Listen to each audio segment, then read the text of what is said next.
Oi, tudo bem?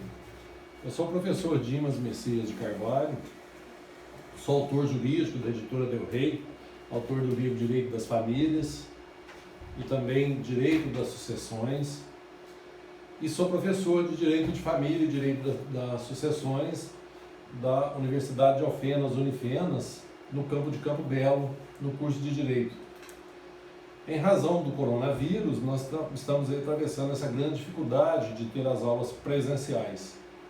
E para que os nossos alunos não sejam prejudicados, nós estamos fazendo as aulas online e encaminhando para o nosso aplicativo que foi criado na Unifenas, para a gente poder ter essas aulas remotas e ter os contatos online, ter contatos online com os alunos. E essas aulas remotas, elas estão sendo encaminhadas para o AVA, que é Ambiente Virtual de Aprendizagem. Então nós estamos gravando as aulas, encaminhando os materiais e depois fazendo os debates online, o atendimento online aos alunos. Na aula passada, e nós estamos também, para poder prosseguir dentro do nosso cronograma, dentro do nosso conteúdo programático, nós estamos então gravando online todas as nossas aulas semanais. Então a aula da semana 1, nós acabamos de falar sobre os modelos de casamento, que também já está postado no YouTube, e falamos do casamento nulo. Hoje nós vamos prosseguir para a semana 2, que seria a aula agora da terça-feira, dia 31 de março, para os alunos do 5º período do curso de Direito da Unifenas, no campus de Campo Belo, em Minas Gerais. Então nós vamos tratar hoje do casamento anulável. Como nós vimos na aula passada, na nulidade absoluta para o casamento, nas hipóteses de nulidade do casamento, existe um interesse público, existe um interesse coletivo no seu desfazimento. Agora, quando a gente já vai tratar do casamento anulável, na realidade nós estamos tratando aqui de uma anulabilidade ou nulidade relativa nesse desfazimento e que visa apenas a proteção individual dos cônjuges. E essa proteção aqui ela vai ocorrer em razão de uma imperfeição que teve no casamento, em razão do consentimento viciado ou ausência do consentimento do representante legal, nas hipóteses de erro essencial de um dos cônjuges em relação à pessoa do outro. Então o casamento, isso é muito importante a gente destacar, meus queridos alunos do 5º período, que o casamento anulável ele é um casamento virtualmente válido. Porque como ele está protegendo o interesse apenas do próprio cônjuge, o cônjuge pode abrir mão, ou seus representantes legais, de requerer essa anulação. E depois que transcorrer o prazo decadencial, esse casamento ele será válido. Então ele é um casamento virtualmente válido até o momento da sua anulação. Então o casamento ele vai conferir, portanto, às pessoas essa faculdade, eles possuem a faculdade, o direito subjetivo de manter o casamento ou não. Por essa razão, a legitimidade para propor ação anulatória do casamento era restritiva principalmente aos próprios cônjuges, os principais interessados, e em algumas hipóteses também aos representantes legais, os seus ascendentes ou então os seus herdeiros necessários. Não sendo conferida ao Ministério Público, por não existir o interesse social, o interesse público, não competindo a legitimidade ao Ministério Público no desfazimento desse casamento. As hipóteses da anulação do casamento estão no artigo 1550 do Código Civil, quando ele dispõe que é anulável o casamento de quem não completou a idade mínima para casar, do menor em idade núbia, quando não autorizado por seu representante legal. Nós vamos ater um pouquinho nesse inciso 2, que ele não foi revogado, mas o artigo 1520 do Código Civil alterou e proibiu, foi alterado, para a lei agora do final de 2019, e proibiu o casamento dos menores de 16 anos. Então se discute muito ainda se esse casamento, se vier a ser realizado de um menor com idade inferior a 16 anos, se ele seria anulável, como ainda consta aqui no Código Civil, ou se ele seria nulo, porque está violando uma proibição legal, está violando uma disposição da lei. Ele também é anulável por vício da vontade. Nós vamos ver as hipóteses que são de erro essencial e coação. É anulável também do incapaz de consentir ou manifestar de modo inequívoco o consentimento. Né? Nós temos que ater muito nisso aqui agora também nesse inciso 4º, porque em razão do Estatuto da Pessoa com Deficiência, somente é relativamente incapaz a pessoa que não conseguir manifestar a sua vontade. Se a pessoa tiver condições de manifestar, o casamento é válido. Quando ele for realizado pelo mandatário, sem que ele ou outro contraente soubesse da revogação do mandato, e se não ocorrer coabitação entre os cônjuges, nós também vamos abordar essa anulação do casamento por procuração, e por incompetência da autoridade celebrante, né? Tanto a autoridade religiosa ou juiz de paz, se eles não tinham competência. O parágrafo 1 dispõe que equipara-se a revogação à invalidade do mandado judicialmente decretado. Se a procuração foi revogada judicialmente, né, ela ou invalidada, se ela foi invalidada judicialmente, é a mesma hipótese, então, dela ter sido revogada pelo mandatário. A anulação no inciso 1 aqui do artigo 1550, né, de quem não completou idade núbil para casar, né, que é a questão que nós tivemos agora em razão da Lei 13.811 de 2019. Ela deu nova redação ao artigo 1520 e vedou o casamento de quem não atingiu a idade núbil. O artigo 1520, com a nova redação, ele dispõe o seguinte: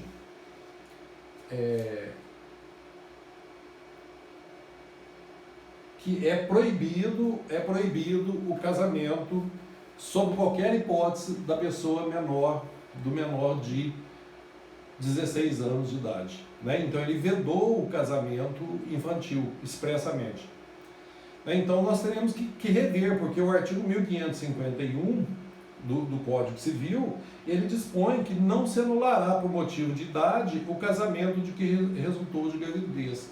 Ou seja, se a pessoa possuía menos de 16 anos e resultou gravidez, essa gravidez aqui, ela vai convalidar o casamento, ou esse casamento ele seria um casamento nulo? Para quem entende que o casamento seria apenas anulável, aí entendemos que sim, que ele poderia ser convalidado, né? Porque apesar de ter sido realizado um casamento de uma pessoa menor de 16 anos, precisa agora proteger também, né, essa gravidez e essa criança que vai nascer. Para aqueles que defendem que o casamento é nulo, ele não tem como ser convalidado e o casamento vai ser nulo. Né? A minha posição pessoal é de que o casamento, a partir do momento que ele foi proibido, se ele é realizado, ele é nulo e ele não se convalida. O Código Civil, ele dispõe ainda lá no artigo 1552, então 1551 fala que não se anula em razão de gravidez, e no 1552 ele dispõe que a anulação do casamento dos menores de 16 anos poderá ser requerida pelo próprio cônjuge, pelos seus representantes legais, por seus ascendentes. E que este casamento, ele poderia ser ratificado, diz o artigo 1553 expressamente. O menor que não atingiu a idade núbil poderá, depois de completá-la, depois de atingir os 16 anos, confirmar seu casamento com autorização de seus representantes legais, se necessária, ou com suprimento judicial. Então, vamos voltar no que nós acabamos de dizer. Para aqueles que entendem que o casamento do proibido hoje, do menor de 16 anos, ele é apenas anulável, ele poderá ser ratificado pelo menor quando ele completar os 16 anos. E essa anulação somente será possível pelo cônjuge, por seus representantes legais ou por seus ascendentes. Né? Um recente artigo aqui sobre Lei 13.811 altera o Código Civil para acabar com as exceções que autorizavam a realização do casamento disponível. Segundo o juiz federal Márcio André Lopes, autor desse artigo, Se ocorrer o casamento do menor, ele será apenas anulável. Então, se ele é anulável, aplica-se então todas essas regras. Ele pode ser ratificado, ele poderá ser ratificado pelo menor, poderá ocorrer a decadência se não for juizada a ação no prazo legal, e mais ainda, se ocorrer a gravidez, esse casamento também será ratificado para aqueles que entendem. No meu modesto entendimento, ele não é anulável, ele é nulo por violar uma disposição expressa, porque senão nós não vamos conseguir efetivamente acabar com o casamento infantil no direito brasileiro. A outra hipótese de anulação do casamento é por ausência de autorização do responsável legal. Então, essa hipótese que está no inciso 2 é quando o menor já atingiu a idade núbil, ou seja, o menor já possui a idade de 16 anos, mas não teve a regular autorização de seus pais ou do seu representante legal, do seu tutor. O artigo 1555 ele dispõe que o casamento menor em idade núbil, quando não autorizado por seu representante legal, só poderá ser anulado se a ação for proposta em 180 dias e a legitimidade ativa do próprio incapaz ao deixar de sê-lo, de seus representantes legais ou de seus herdeiros necessários.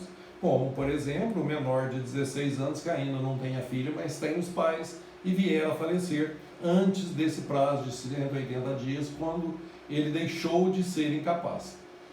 O prazo será contado no dia em que cessou a incapacidade para o cônjuge, no primeiro caso, a partir do casamento pelos seus representantes legais e no terceiro por seus herdeiros necessários a partir da morte do incapaz, desde que dentro daquele prazo de 180 dias, quando ele deixou de ser incapaz.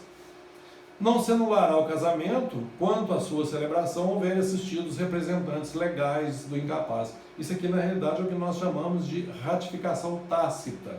Ou seja, os pais assistiram, presenciaram, estavam presentes no casamento do filho, não tinham autorizado o casamento, mas o casamento se realizou com a presença deles. Então ocorreu um consentimento tácito de que os pais concordaram com este casamento. Então, nessa hipótese, eles não podem ajuizar a ação anulatória. A outra hipótese é a anulação do casamento por vício de vontade no inciso 3 do artigo 1550, que ele dispõe o seguinte: é anulável o casamento por vício de vontade nos termos do artigo 1556 a 1558. No 1556 e 1557, ele trata do erro essencial, e no artigo 1558 trata da coação. O 1556 e 1557 ele dispõe o seguinte, quando você está tratando do vício de vontade: o casamento pode ser anulável por vício da vontade se houver por parte de um dos nubentes, ao consentir, erro essencial contra a pessoa do outro. É muito importante também a gente observar que pode ocorrer outras hipóteses por vícios de consentimento, além dessas duas hipóteses, além dessas hipóteses que nós estamos prevendo, mas se buscando lá, efetivamente, lá no direito, na teoria das nulidades, que são raros, até porque o inciso 3 ele absorve praticamente todas essas hipóteses, porque ele trata do erro essencial e ele trata da coação. O 1557 considera-se erro essencial sobre a pessoa do outro cônjuge. Então, as hipóteses de erro, do erro essencial, elas estão previstas no inciso 1 ao inciso 3 do artigo 1557. O inciso 4, que também previa uma hipótese de erro essencial, ele foi revogado pela Lei 13.146 de 2015, que é o Estatuto da Pessoa com Deficiência. Qual que é o primeiro? O que diz respeito à sua identidade, a identidade civil ou física, a sua honra e a sua boa fama, de forma que esse erro quanto à identidade, honra e boa fama torne insuportável a vida em comum quando o cônjuge enganado tiver ciência. A outra hipótese: a ignorância de crime anterior ao casamento, que por sua natureza também torne insuportável a vida conjugal. Então, esse aqui ele é muito subjetivo, esse inciso 2, porque nós precisamos ver todas as hipóteses, todas as situações das pessoas, né? De quem é o outro cônjuge, né? De qual que é o conceito do outro cônjuge. Porque se a gente imaginar que o outro cônjuge é um usuário de drogas, né, de substâncias entorpecentes, e o marido foi condenado por uso, ou o marido foi condenado por tráfico, sendo que aquela pessoa é usuária, né, não se vislumbra como esse conhecimento dessa condenação posterior pode tornar insuportável a vida conjugal. Né? Então a gente vai ter que verificar efetivamente qual que é o conceito, qual que é o padrão médio do cônjuge, né, que foi enganado. Então, quando, por exemplo, se o cônjuge é numa condenação por crime de estupro, né, por um crime de tráfico de drogas, né, se a pessoa não era usuária. Então, existem determinados crimes que realmente, dependendo da pessoa do outro cônjuge, ele vai tornar insuportável você estar viver em companhia desse criminoso. A terceira hipótese, que é a mais comum, é a ignorância anterior ao casamento de defeito físico irremediável ou de moléstia grave ou transmissível pelo contágio ou herança, capaz de pôr em risco a saúde do outro cônjuge e de sua descendência. Né? E o inciso 4, nós vamos falar rapidamente dele, mas ele foi revogado. Então vamos ver cada uma dessas hipóteses. O erro, quando a gente fala de erro, o que é um erro? É quando eu tenho uma falsa noção, uma falsa percepção da realidade. Eu vejo uma pessoa, imagino que aquela pessoa é de uma certa maneira e na realidade ela é de outra. Né? Esse erro aqui, ele tem que estar influindo na vontade declarada. E é muito importante que a vontade que vai estar produzindo efeitos, juridicamente, é a vontade declarada, a vontade externada, que nós chamamos de consentimento. É essa que vai estar produzindo efeito. Muitas das vezes, a vontade interna, uma pessoa às vezes está se casando com outra, mas internamente ela nem gostaria de estar casando. Mas por conveniência, por necessidade, ela vai estar declarando a sua vontade de casar. Essa vontade externada, o consentimento, é que vai produzir os efeitos jurídicos. E o erro essencial, o artigo 139 do Código Civil, ele dispõe claramente que o que é o erro essencial? É quando ele concorre à identidade ou à qualidade essencial da pessoa a quem se refere a declaração de vontade, né? E desde que tenha influído de modo relevante. Então o erro essencial é aquele que, se você soubesse, você não teria praticado o ato. A ação de anulação de casamento por erro essencial, né, porque por ser extremamente subjetiva,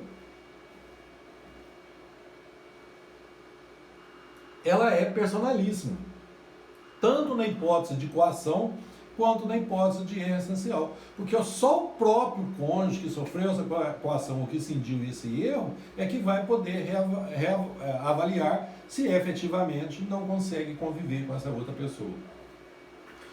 Outra disposição importante também do Código Civil é que a coabitação, depois que você tiver ciência do vício, ela valida o casamento.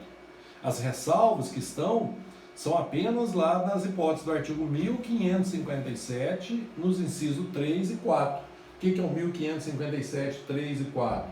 A ignorância anterior ao crime, de defeito físico irremediável, e o 4 seria aquela hipótese de doença mental que era desconhecível e que foi revogada. A ação para anulação do casamento por erro essencial é uma das mais longas. Né? Ela deve ser proposta no prazo de 3 anos a partir da celebração do casamento. Tanto a doutrina quanto a jurisprudência, ela exige, para justificar a anulação do casamento por erro essencial, 4 requisitos. Existem 4 requisitos. Primeiro, que ocorra um daqueles pressupostos taxativos do artigo 1557. Vamos relembrá-los. Artigo 1557, de respeito à identidade, honra e boa fama, a ignorância de crime anterior e a ignorância anterior ao casamento de defeito físico irremediável, de moléstia grave ou por herança. Então, precisa que estejam presentes esses pressupostos taxativos do artigo 1557. Outro requisito essencial, que este defeito seja anterior ao ato nupcial. Se esse defeito surgiu depois de casado, não autoriza a anulação do casamento. A forma se surgir esse defeito e tornar insuportável ali a vida em comum é ajuizar a ação de divórcio. Então é necessário que o cônjuge tenha esse defeito anterior ao casamento. Outro, desconhecimento do defeito pelo cônjuge antes do casamento. Então é necessário que o cônjuge tenha o defeito antes do casamento e que o cônjuge inocente, que o outro cônjuge não sabia desse defeito, porque se ele tinha conhecimento desse defeito, também impede a anulação do casamento. E por fim, um requisito subjetivo, que depois de se descobrir esse defeito, o casamento torne insuportável, né? Não tenha como mais conviver. O que é a honra? São aqueles atributos morais e cívicos, né, que tornam a pessoa apreciada na coletividade. O que é a boa fama? É a estima social de que a pessoa goza por conduzir-se segundo os bons costumes. Então a honra, a boa fama, ela configura o erro essencial quando ela vem desqualificar o consorte. Então, né, o outro cônjuge, ela deve, aquela pessoa que tem esse defeito, ela deve ser considerada observando, obviamente, a sensibilidade moral do cônjuge enganado. Então, admite-se a anulação do casamento por violação da honra, da boa fama, nos casos de prostituição do cônjuge antes do casamento, né? Prática de várias relações homossexuais, bissexuais, vícios em jogos de azar e tóxicos, vida desregrada, né? As pessoas que praticam de forma contumaz contravenções, porque não é crime, né? Mas que sejam de certa forma que venha atingir a sensibilidade moral do cônjuge inocente. O inciso 2 do artigo 1557, o que ele trata? Da ignorância, então, de crime anterior ao casamento. Obviamente que tem que ser um crime de natureza grave, né? E que acaba afetando a sensibilidade do cônjuge inocente. Né? A prática de contravenção, como nós dissemos, pode configurar defeito contra a honra, contra a boa fama. Aqui exige-se o crime. E interessante que o Código não exige que tenha ocorrido condenação nesse crime. Então, se o cônjuge descobriu que o marido, a mulher descobriu que o marido praticou vários crimes de atentado ao pudor, né, vários crimes de abusos sexuais contra menores, e ainda que não tenha sido condenado, mas que tenha comprovado que tenha existido esse crime, que tenha existido processo, que tenha ocorrido prescrição, é possível, então, a anulação do casamento. Já o inciso 3, ele trata de duas hipóteses. Ele considera como erro essencial e prevê a anulação do casamento por ignorância anterior pelos seguintes motivos: defeito físico irremediável e moléstia grave e transmissível. A mais comum que acontece é o defeito físico irremediável. Essa que mais ocorre. E o defeito físico irremediável, obviamente, ele como a própria disposição legal determina, ele tem que ser irremediável. Ele tem que impedir a realização dos fins matrimoniais pelo cônjuge, né? E que seja ignorado pelo outro. Então são várias hipóteses que existe aqui desse defeito físico irremediável: sexo dúbio, deformações genitais, infantilismo, vaginismo. Agora, o mais comum de todos eles é a impotência para o ato sexual. Essa impotência nós temos, ela pode se apresentar de várias formas. Ela pode ser a impotência instrumental, né, ou coeunde, que é a denominação que se utiliza principalmente para vocês, meus alunos, que vão fazer a prova da OAB, que vão fazer os concursos, né? Nos concursos se utiliza sempre a expressão coeunde generandi. O que é impotência coeunde? É aquela que impossibilita a realização do ato sexual. é a inaptidão para o ato sexual. E a generande? Já a generande é incapacidade para a fecundação do homem ou concipiente, que é incapacidade para a concepção da mulher. Em regra, a impotência para a procriação, né, ou a esterilidade, né, generande ou concipiente, ela por si só, isoladamente, ela não é causa para anulação do casamento, até mesmo porque no direito de família atual, os fins do casamento não se resumem mais à procriação. Né? O casamento já de pessoas idosas, né? o casamento entre pessoas do mesmo sexo. Então, ela por si só, ela não é causa para anulação do casamento. Mas é possível, dentro de um fato concreto, se a pessoa estava casando com todo sonho, todo objetivo era ter filhos e depois descobre que o outro cônjuge era impotente, é possível, sim, você está discutindo a anulação do casamento.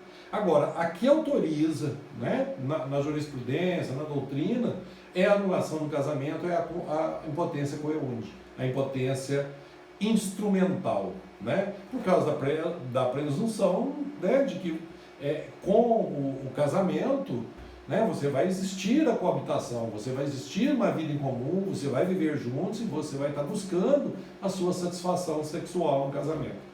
Agora, ela só vai anular a impotência coeúnde, ela só vai anular o casamento se ela for absoluta. A impotência relativa não anula o casamento, ela tem que ser absoluta. Agora, quando você trata da impotência absoluta, existem duas correntes que discutem sobre essa anulação. Para uma corrente, só é anulável o casamento se a impotência coeúnde for física.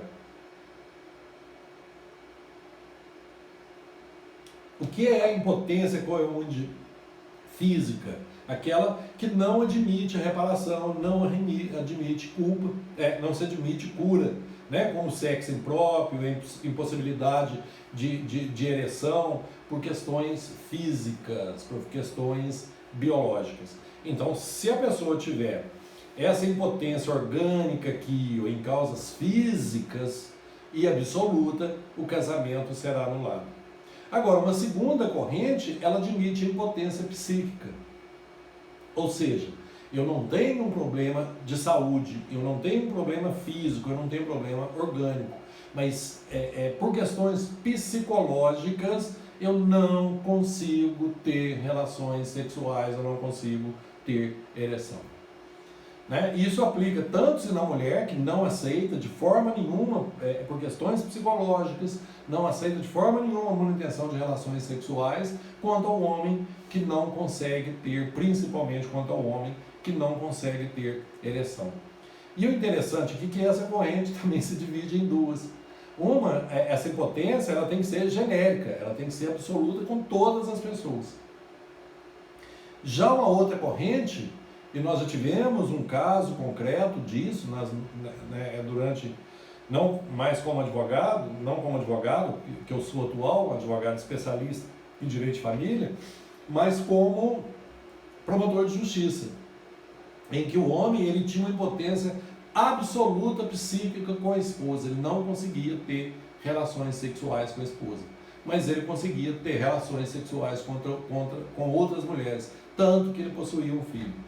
E foi comprovado efetivamente que eles jamais conseguiram ter relações sexuais com a esposa, e ela se apresentava com o ímen íntegro e foi anulado o casamento. A outra hipótese de erro essencial, prevista no inciso 3, aí já não é mais nas questões que nós vimos aqui, já não é mais as previstas no artigo 1557. Ah não, sim, essa continua no artigo, no artigo 1557. É a moléstia grave e transmissível. Ou seja, o cônjuge ele é portador de uma moléstia, de uma doença, que ela pode transferir, que ela é grave, é transmissível para o cônjuge ou para os filhos.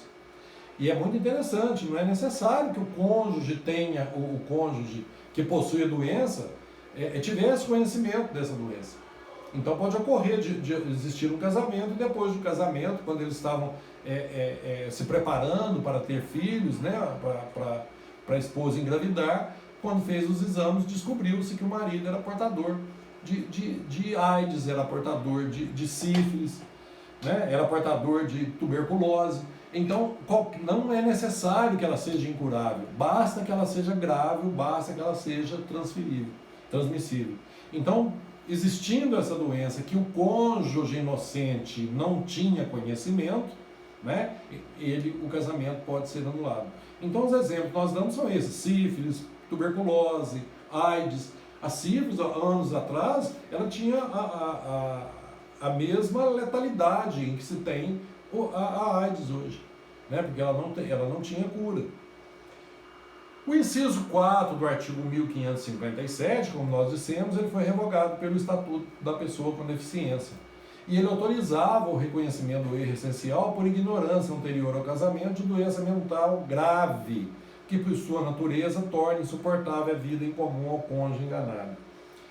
Eu tenho essas sérias restrições com a revogação desse artigo, porque o objetivo do Estatuto da Pessoa com Deficiência é proteger a pessoa que tem uma deficiência mental, uma deficiência física, uma deficiência sensorial. Mas a deficiência mental, quando ela for grave, ela coloca em risco o cônjuge inocente.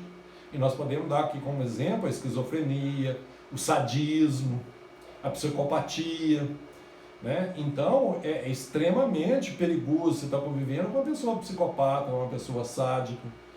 E se o cônjuge não tinha conhecimento, ele poderia entrar com essa ação anulatória hoje por erro essencial. Eu acho que talvez a gente pode estar discutindo isso aqui contra a honra, a boa fama, talvez, uma possibilidade de anulação de casamento.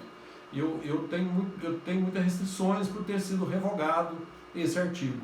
E obrigar um cônjuge que não sabia a conviver com o outro que após o casamento se descobriu tratar-se de um psicopata. E agora sim, o artigo 1550, além dele tratar do erro essencial, né, como vício de vontade, ele também trata da coação. E a coação, o que é a coação? É aquele vício de consentimento que ele vai estar atingindo a vontade livre e consciente do outro para casar. Então, a coação é aquela ameaça extremamente grave, extremamente injusta, que vai incutir ali no bente, né, na pessoa que está para casar, um temor tão grave à sua pessoa ou à sua família, que ele prefere casar-se do que sofrer essa ameaça, do que sofrer esse dano. Então, é um temor ali que vai ser infundido na vítima. Na realidade, ele não é bem um vício de vontade. Eu não estou sendo enganado, eu estou casando sabendo, mas eu estou casando com uma vontade viciada. Eu estou casando mediante uma coação psicológica. Agora, esse temor que você tem, essa coação, né, para o caso de anulação de casamento, é a coação psicológica. Se for uma coação física, aí não tem vontade. Né? A pessoa, quando ele é coagido fisicamente a manifestar uma vontade que ele não quer, ele efetivamente não é um vício, aí seria um casamento inexistente por ausência especificamente de consentimento. A coação está no artigo 1558. É anulável o casamento em virtude de coação quando o consentimento de um ou de ambos cônjuges houver sido captado mediante fundado temor de mal considerável e iminente para a sua vida, a sua saúde, a sua honra ou dos seus familiares. Então esse temor, essa coação, esse temor, ele tem que ser igual, pelo menos, ao ato de casar, né? E ela tem que ser examinada efetivamente ali no caso concreto. A jurisprudência ela tem excluído como temor, como coação, o temor reverencial. O que é o temor reverencial? É aquele respeito que os filhos têm pelos pais. Né? No direito de família moderno hoje, eu acho muito difícil um filho acabar casando-se por imposição, por ordem do pai. Mas ainda podem existir em determinadas famílias muito rígidas, o filho acabar, ou a filha se casar contra a sua vontade, mas para atender uma ordem do pai, não é uma determinação dos pais, uma imposição dos pais. Se realmente conseguir comprovar isso, o casamento também pode ser anulado por coação. Mas a posição da jurisprudência é não de acolher o temor reverencial. Essa ação de anulação do casamento por coação é a mais longa de todas. O prazo dela é de 4 anos e, obviamente, é personalíssimo. É o próprio cônjuge que vai admitir, que vai avaliar se seria o caso ou não da anulação. Só que o casamento, ele é validado, né, nos termos, olha o que fala o artigo 1559. Somente o cônjuge que incidiu em erro ou sofreu a coação pode demandar a anulação do casamento. Mas a coabitação, havendo ciência do vício, valida o ato, ressalvadas as hipóteses do inciso 3 e 4. O 3 é o erro essencial.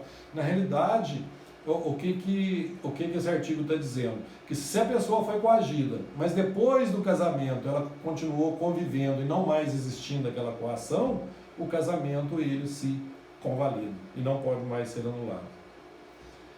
A anulação do casamento, então nós vimos aqui do inciso 3, né, por vício de vontade, nós acabamos de ver que a anulação do casamento por vício de vontade, né, nos casos então de erro essencial ou de coação. O inciso 4 fala que também é anulável o casamento do incapaz de consentir ou manifestar de modo inequívoco o consentimento. Ou seja, quem que são essas pessoas? São aquelas pessoas que se casaram, aquelas pessoas que possuem deficiência e se casaram, mas sem capacidade de discernimento. É aquela pessoa que consente, mas sem saber o que está fazendo. Então, nessa hipótese, o casamento é anulável. Né? Vamos voltar a dizer, o Estatuto da Pessoa com Deficiência ela excluiu as pessoas com deficiência que conseguem manifestar a sua vontade como relativamente incapazes. Elas são plenamente capazes para o casamento. Então, só pode ser anulado, não existe a figura do curador, mas só pode ser anulado o casamento, então, daquelas pessoas que não tinham o discernimento. A hipótese, né, a outra hipótese de anulação do casamento é quando ele for realizado, então, do inciso 5, pelo procurador.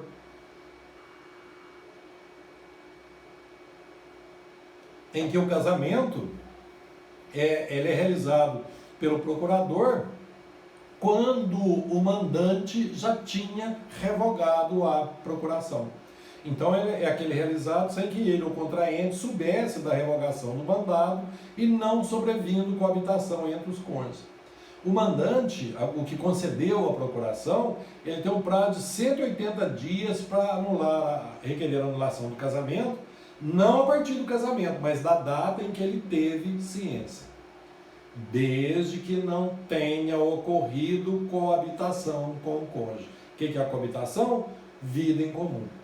Se ele revogou a procuração, o casamento se realizou e depois ele teve vida em comum, o casamento é válido, o casamento não é anulável.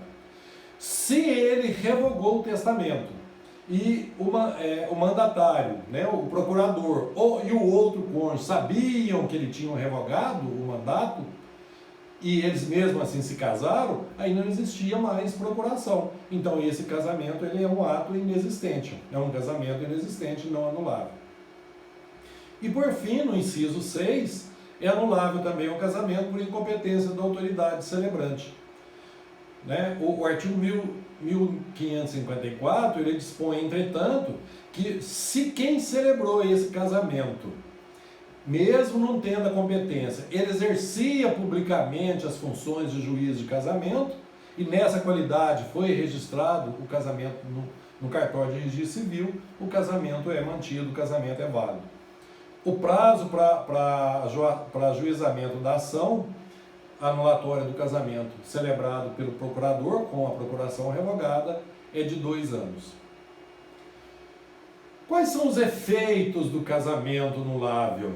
Como nós dissemos, o casamento anulável é um casamento virtualmente válido e produz todos os seus efeitos até a data da sua anulação. Agora, se um dos cônjuges agiu de má fé, a posição é de que, obviamente, para esse cônjuge, ele não vai produzir os efeitos do casamento, apenas daquele aquele que estava inocente de boa fé. Se os dois estavam de boa fé, o casamento é válido, vai produzir todos os efeitos até a data de anulação.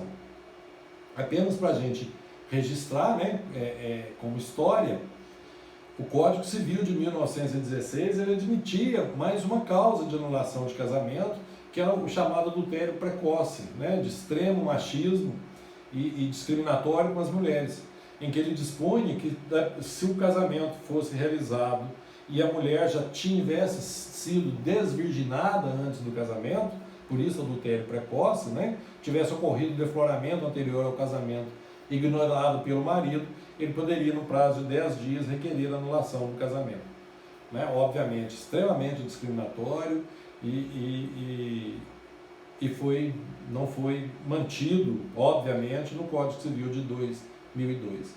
Então, aqui agora vamos fazer aqui um resumo, né? Uma sinopse aqui, ó, dessas hipóteses, então, de anulação de casamento, que são várias.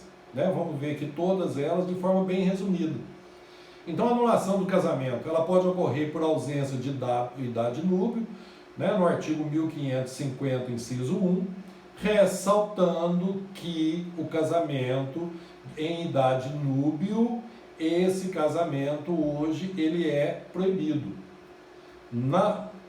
Continua previsto no Código Civil. Quem pode? O Código Civil, o artigo 1520, proibiu esse casamento com ausência de idade núbio.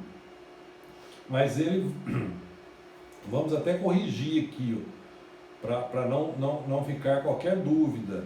O casamento hoje, realizado em idade núbio, ele hoje é um casamento proibido, em razão do disposto no artigo 1520 do Código Civil.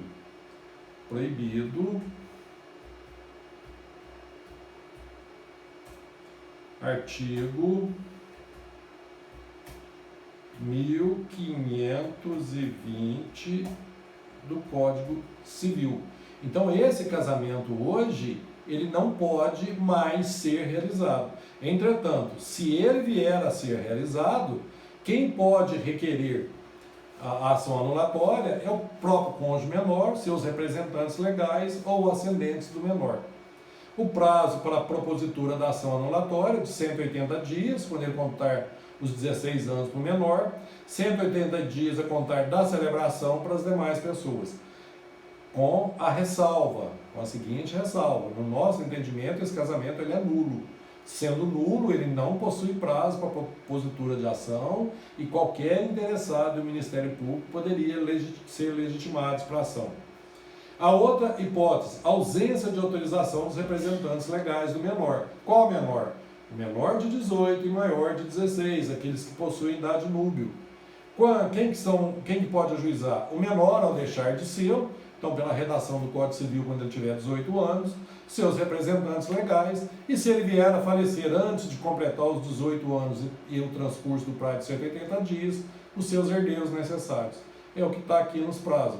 180 dias a contar da maioridade para o menor, 180 dias a contar do casamento para os representantes legais, 180 dias a contar da morte do incapaz para os herdeiros.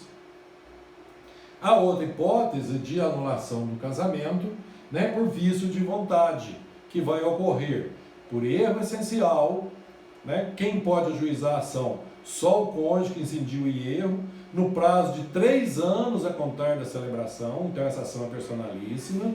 A outra hipótese de vício de consentimento por coação, né, o artigo 1550, inciso 3, também só o próprio cônjuge que sofreu a coação, e no prazo de 4 anos a partir da celebração. A outra hipótese de anulação do casamento é do incapaz de consentir para o casamento, tá? Observando o estatuto da pessoa com deficiência, que o relativamente incapaz hoje ele é plenamente capaz para o casamento. Quem pode ajuizar? O próprio cônjuge incapaz, os seus representantes legais ou os herdeiros necessários. no prazo de 180 dias da celebração. A outra hipótese é quando ele for realizado por procurador com os poderes revogados, quem pode ajuizar é somente o cônjuge mandante no prazo de 180 dias, quando ele tiver conhecimento. E por fim, encerrando aqui essa nossa sinopse, a incompetência da autoridade celebrante, só os próprios cônjuges, no prazo de 2 anos a contar da celebração. Transcorridos todos esses prazos, o casamento é plenamente válido. Então, já encerrando aqui, quando nós estamos tratando da ação de nulidade, da nulidade do casamento, vamos falar rapidamente aqui das questões processuais das ações de nulidade e das ações anulatórias. Elas possuem várias diferenças e várias semelhanças. As diferenças e os efeitos delas são diversos. Vamos ver essas diferenças. O casamento nulo, ação ajuizada é declaratória de nulidade. O juiz apenas vai declarar a nulidade. O casamento anulável, ela é desconstitutiva. Então é uma ação desconstitutiva de anulação. Por quê? Porque até a data da anulação o casamento é válido. E se não for ajuizado, mesmo com esse defeito, o casamento vai ser convalidado. O casamento nulo, ele é insuscetível de confirmação e não convalesce pelo decurso do tempo. Já o casamento anulável, ele se convalida em várias hipóteses. Atenção, ele se convalida em várias hipóteses. Uma, pela decadência, depois de transcorrer os prazos, não foi ajuizada a ação. 2, pela ratificação do casamento, que pode ser expressa, praticada pelos responsáveis do incapaz, quando eles não autorizaram o casamento e depois eles ratificam essa autorização, ou pelos próprios cônjuges, quando eles atingirem a idade núbil, ou atingirem a maioridade. Ela pode ser tácita quando essa ratificação pode ser tácita quando as pessoas que tinham que autorizar o casamento, não autorizaram, mas compareceram na cerimônia e não apresentaram oposição, demonstrando tacitamente que aprovaram. Se resultou gravidez, naquela questão do menor de 16 anos, ou se ocorreu coabitação, nas hipóteses do erro essencial, do mandante, do casamento por procuração, da coação. Então, se ocorreu a coabitação, se ocorreu comunhão de vida entre eles e depois do vício, o casamento se convalida. A ação anulatória ela é declaratória, como nós dissemos, e tem efeito ex tunc, retroage na data do casamento. A legitimidade ativa da ação de nulidade é do cônjuge, dos parentes próximos, interessados, do Ministério Público. A qualquer momento, ela não se convalida. Já a ação anulatória, a sentença é desconstitutiva, desfaz a sociedade o vínculo a partir da sentença e vai possuir efeitos a partir do momento da anulação. Nós podemos acrescentar, na nulidade tem o interesse público, na anulação tem o interesse privado. A legitimidade ativa na ação anulatória é somente o cônjuge inocente, nas hipóteses de erro essencial, coação, aos cônjuges na hipótese de revogação de mandato e celebração de autoridade competente, e finalmente aos cônjuges representantes legais ascendentes nos demais casos, especialmente na falta de autorização do casamento. A ação anulatória possui o prazo decadencial para sua propositura, se convalidando se não for ajuizada. A ação declaratória de nulidade, ela é imprescritível. A nulidade não se convalida. E por fim, elas têm algumas semelhanças. Ambas são de competência do juízo de família. Exigia-se na legislação anterior, no Código de Processo Civil anterior, a intervenção do Ministério Público, mas hoje, em razão do artigo 178, inciso 2, do Código de Processo Civil de 2015, só se tiver interesse de incapaz. E nas duas ações, por se tratar de ação de Estado, não cabe o julgamento antecipado da lide. Meus queridos, então aqui nós encerramos o casamento. Ao tratar aqui do casamento, da ação de nulidade, a ação de anulatória do casamento, os casos de anulação e os casos de nulidade do casamento. Nós concluímos aqui então a invalidade do casamento. E vamos tratar então agora, a partir das... nós vamos tratar aqui agora sobre os efeitos jurídicos do casamento. né, esses efeitos jurídicos que se realizam aqui no casamento. Como nós já falamos, o casamento ele importa em plena comunhão de vida, né? O casamento, quando ele se realiza, ele traz uma unidade da família. E aí essa unidade da família vai importar unidade de nome, de domicílio, de patrimônio, e vai se constituir, então, nos efeitos jurídicos do casamento. Então nós podemos ter 3 classes aqui de efeitos do casamento: os efeitos sociais, os efeitos pessoais e os efeitos patrimoniais. Os efeitos sociais do casamento, né, ele vai gerar efeitos que vai refletir na sociedade.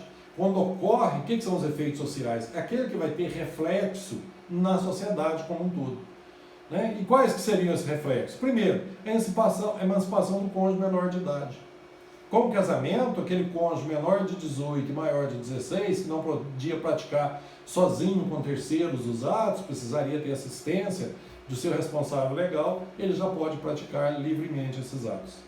O outro, com o casamento, vai se estabelecer os vínculos de afinidade do cônjuge com os parentes do seu outro cônjuge, né? Então ele vai criar os vínculos de afinidade na linha reta, né? Com o sogro, com a sogra, com os filhos do cônjuge, os enteados, na linha colateral, com os cunhados, e vai conferir aos cônjuges o estado de casados, ou seja, vão serem reconhecidos como marido e mulheres.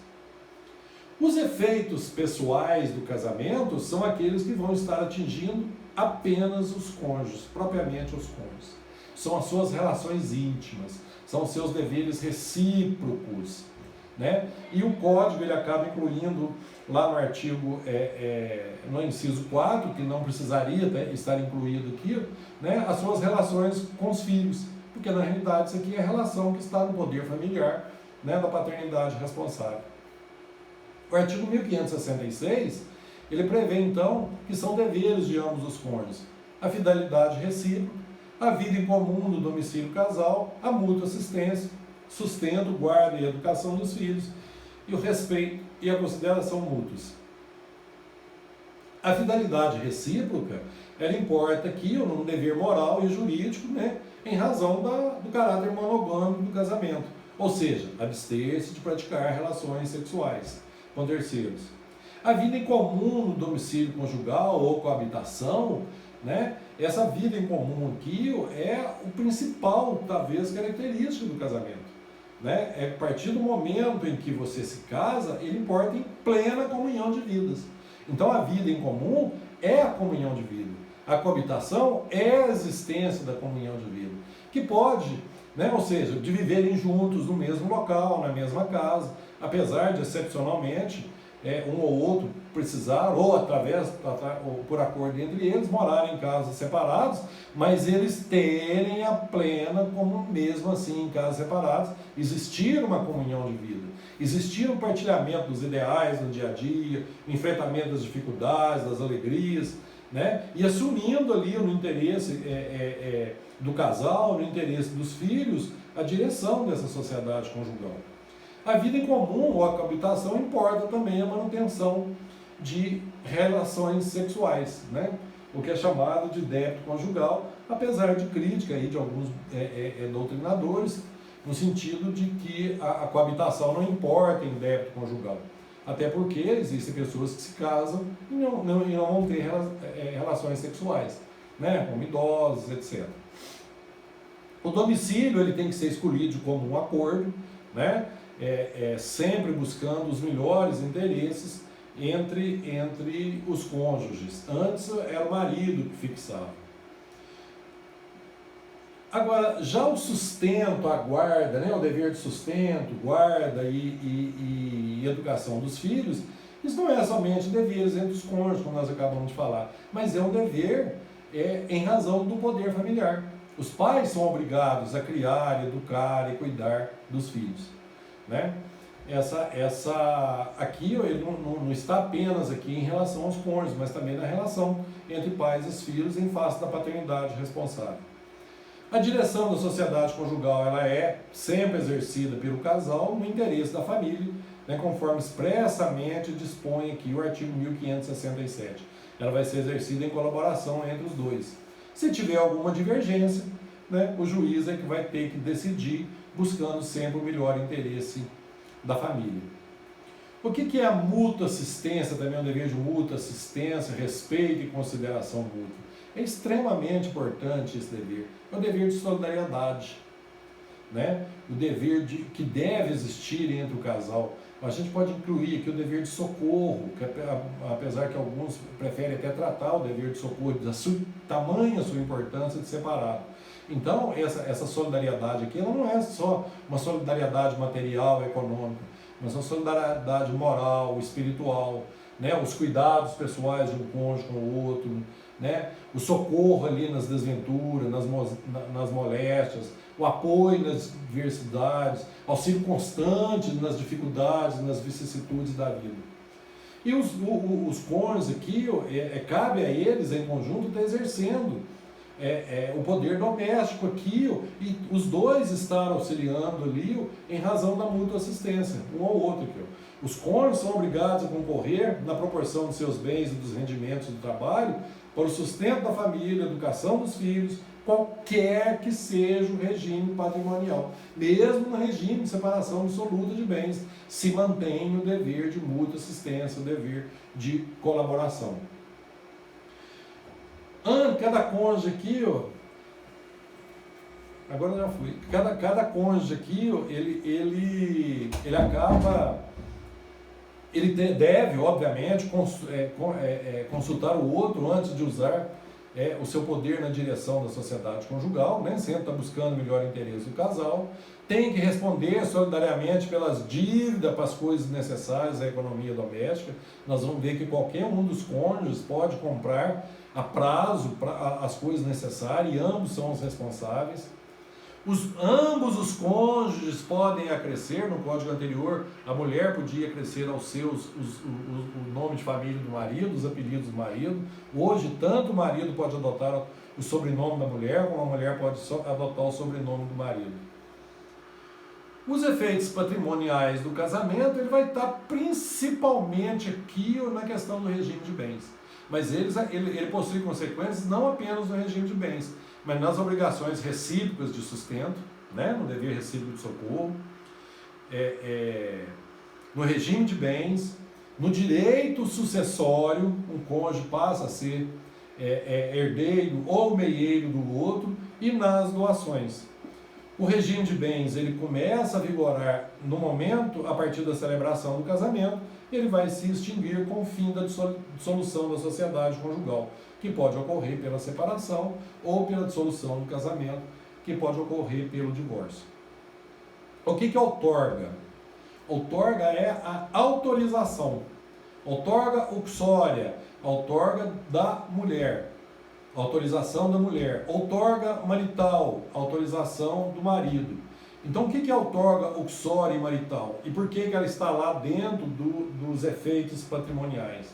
Porque a partir do momento do casamento, com exceção no regime de separação absoluta de bens e no regime de comunhão de aquesto, se tiver com previsão no pacto antinupcial, né, em todos os negócios que importarem modificação do patrimônio do casal, diminuição, o cônjuge precisa de autorização do outro.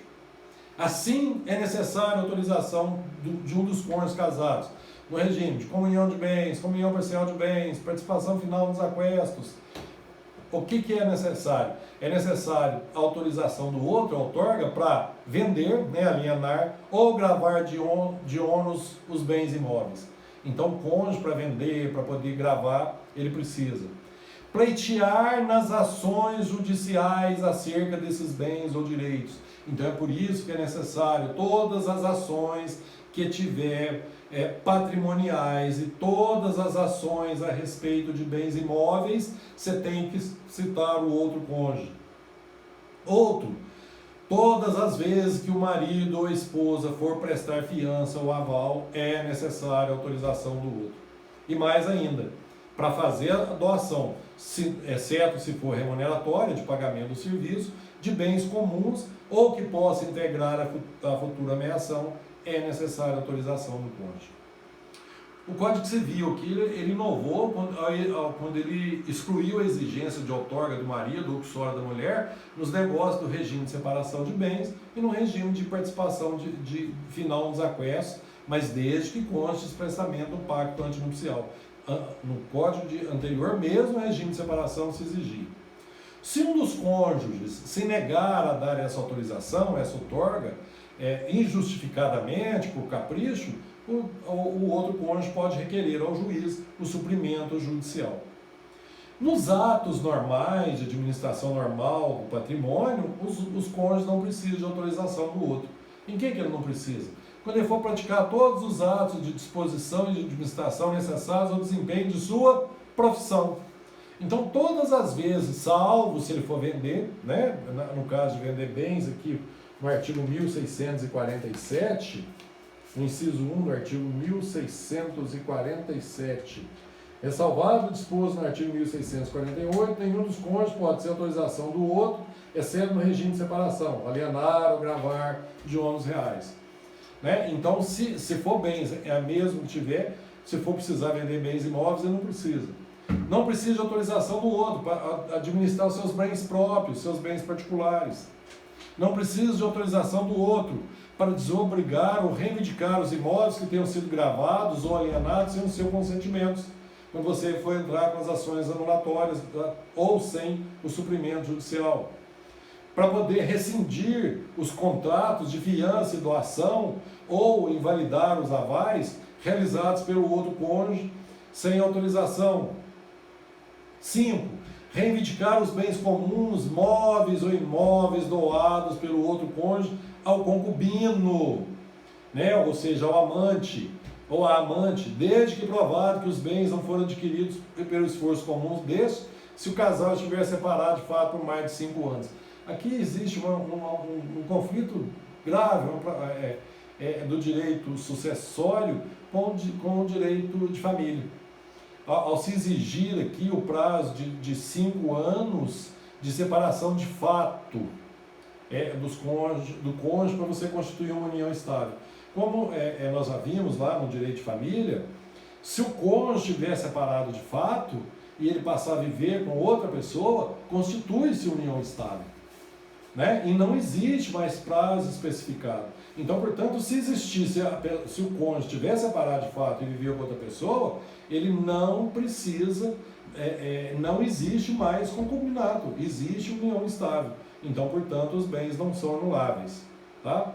E ainda, ele pode praticar todos os atos que não forem vedados expressamente. Aquilo que eu havia dito um pouco antes, os cônjuges podem, sem autorização um do outro, comprar a crédito, obter empréstimo para aquisição das coisas necessárias à economia doméstica. Alimentação, tudo aquilo que for preciso, ele pode comprar isso a crédito ou pode obter empréstimo e a dívida, como foi em benefício do casal, vai ser respondida por ambos. Os prazos aqui para pleitear a anulação dos atos praticados sem outorga do outro cônjuge ou de suprimento judicial são até 2 anos após o término da sociedade conjugal, ou seja, após a dissolução do casamento. A sociedade conjugal, nós vamos tratar agora da administração da sociedade conjugal. A administração hoje dos bens, ela vai ser exercida por ambos os cônjuges. Toda a administração dos bens comuns e de determinados bens particulares vai ser sempre exercida por ambos os cônjuges. Do bem pessoal, dos bens personalíssimos, cada cônjuge administra o seu. O cônjuge, outra coisa muito interessante, se um dos cônjuges começar a dilapidar o patrimônio, começar a desviar e começar a trazer danos à sociedade conjugal, o outro pode requerer ao juiz que suspenda a sua administração, né? E que ele possa, esse cônjuge que não trouxe esses danos, administrar sozinho, livremente os bens. Né? E isso ocorre principalmente quando um dos cônjuges é pródigo, quando ele começa a dilapidar o patrimônio do marido. Apenas um dos cônjuges vai assumir a direção da sociedade conjugal e a administração dos bens, quando o outro estiver em lugar remoto, não sabido, ou se foi encarcerado por mais de 180 dias, ou se estiver incapacitado de exercer. Meus queridos, O Código Civil de 2002, ele inovou aqui quando ele introduziu o direito de empresa, que não tinha no Código anterior. E acabou tendo reflexo no direito de família, quando ele vedou a sociedade empresarial entre os cônjuges nos regimes de comunhão universal e no regime de separação obrigatória de bens. Até em razão disso que foi possibilitado a alteração do regime de bens do casamento, né, para que os cônjuges pudessem regularizar as suas situações aí empresariais.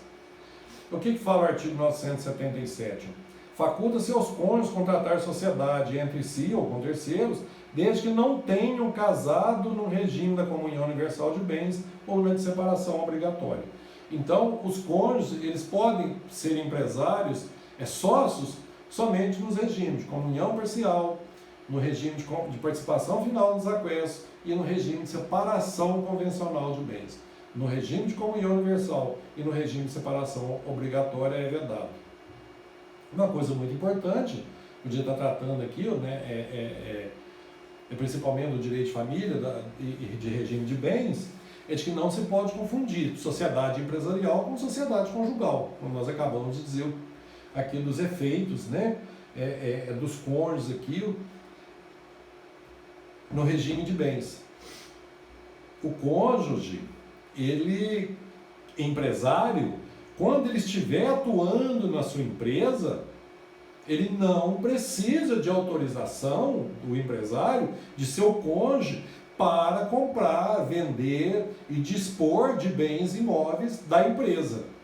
Não se aplica aos bens da empresa a exigência da outorga uxória e marital. O artigo 978 ele fala, o empresário casado pode, sem necessidade de outorga conjugal, qualquer que seja o regime de bens, alienar os imóveis sem que integre o patrimônio da empresa ou gravá-los de ônus real. Aí vai ser uma administração empresarial e não da sociedade conjugal. E o dever recíproco de socorro, ele na realidade ele está previsto lá no artigo 1566, inciso 3, quando nós falamos dos deveres entre os cônjuges, quando nós tratamos lá dos deveres de ambos os cônjuges, quando você fala do dever de mútua assistência. Ele está inserido no dever de mútua assistência, né? Que importa em quê? Na incumbência de cada cônjuge ajudar o outro economicamente. Mas esse dever ele é de tal importância que muitos autores gostam de tratar desse dever recíproco de socorro separadamente, né? Porque ele ultrapassa os outros deveres de forma comum. Por que esse dever de socorro? É o dever em que um cônjuge, não apenas de sustento, né, mas de cuidados do cônjuge que estiver necessitado. Então a gente pode